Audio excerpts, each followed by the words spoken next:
হরিপদ মাথা চুলকোতে চুলকোতে বলল, আগে জল খাচ্ছিলাম কি না। শুধু জল, না কিছু স্থলও ছিল? হরিপদ শুনে হাসতে লাগলো, যেন তার সঙ্গে ভারী একটা রসিকতা করা হয়েছে। এর মধ্যে তার মেজ মামা মুখখানা গম্ভীর করে এসে হাজির।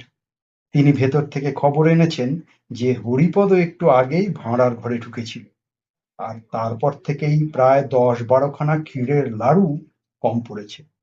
তিনি এসেই হরিপদর বড় মামার সঙ্গে খানিকক্ষণ ইংরেজিতে ফিসফাস কি যেন বলাবলি করলেন। তারপর গম্ভীরভাবে বললেন, বাড়িতে ইঁদুরের যে রকম উৎপাত, ইঁদুর মারবার একটা বন্দোবস্ত না করলে চলছে না। চারদিকে যেরকম প্লেগ আর ব্যারাম, এই পাড়া শুদ্ধ ইঁদুর না মারলে আর রক্ষে নেই। বড় মামা বললেন, হ্যাঁ, তার ব্যবস্থা করা হয়েছে। দিদিকে বলেছি সেঁকো বিষ দিয়ে